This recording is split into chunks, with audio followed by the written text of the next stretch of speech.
വിശുദ്ധ ലൂക്കാ എഴുതിയ സുവിശേഷം അധ്യായം 24 വാക്യങ്ങൾ 44 മുതൽ 53 വരെ. യേശു ശിഷ്യഗണത്തിന് പ്രത്യക്ഷനാകുന്നു.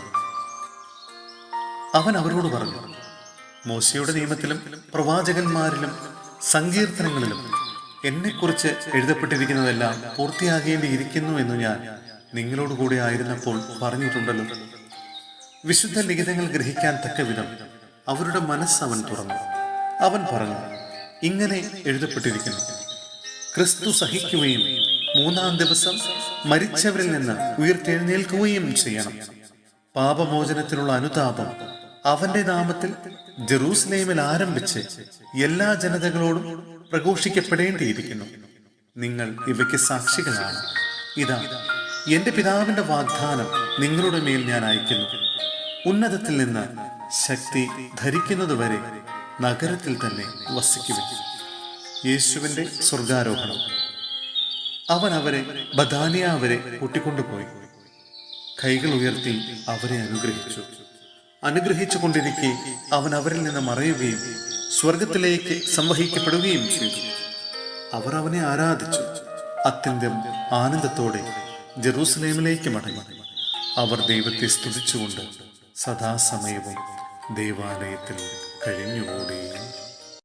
സഹോദരരെ, വിശുദ്ധ പത്രോസ്ലിഹ എഴുതിയ 1-ാം ലേഖനം അധ്യായം 1 വാക്യങ്ങൾ 3 മുതൽ 9 വരെ.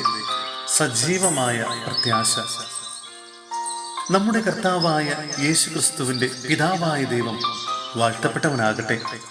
അവിടുന്ന് തന്റെ കാരുണ്യാതിരേകത്താൽ യേശു ക്രിസ്തുവിന്റെ മരിച്ചവരിൽ നിന്നുള്ള ഉത്ഥാനം വഴി സജീവമായ പ്രത്യാശയിലേക്കും നിങ്ങൾക്കായി സ്വർഗത്തിൽ കാത്തു സൂക്ഷിക്കപ്പെടുന്ന അക്ഷയവും കളങ്കരഹിതവും ഒളിമങ്ങാത്തതുമായ അവകാശത്തിലേക്കും നമ്മെ വീണ്ടും ജനിപ്പിച്ചിരിക്കുന്നു.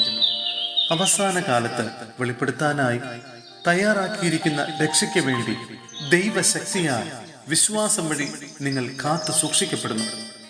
അല്പകാലത്തേക്ക് വിവിധ പരീക്ഷകൾ നിമിത്തം നിങ്ങൾക്ക് വ്യസനിക്കേണ്ടി വന്നാലും അതിൽ ആനന്ദിക്കുവിൻ. കാരണം അഗ്നിശോധനയെ അതിജീവിക്കുന്ന നശ്വരമായ സ്വർണത്തെക്കാൾ വിലയേറിയതായിരിക്കും പരീക്ഷകളെ അതിജീവിക്കുന്ന നിങ്ങളുടെ വിശ്വാസം. അത് യേശുക്രിസ്തുവിന്റെ പ്രത്യാഗമനത്തിൽ സ്തുതിക്കും മഹത്വത്തിനും ബഹുമാനത്തിനും ഹേതുവായിരിക്കും. അവനെ നിങ്ങൾ കണ്ടിട്ടില്ലെങ്കിലും സ്നേഹിക്കുന്നു. ഇപ്പോൾ കാണുന്നില്ലെങ്കിലും അവനിൽ വിശ്വസിച്ചുകൊണ്ട് അവാച്യവും മഹത്വപൂർണവുമായ സന്തോഷത്തിൽ നിങ്ങൾ മുഴുകുന്നു. അങ്ങനെ വിശ്വാസത്തിന്റെ ഫലമായി ആത്മാവിന്റെ രക്ഷ നിങ്ങൾ പ്രാപിക്കുകയും ചെയ്യുന്നു.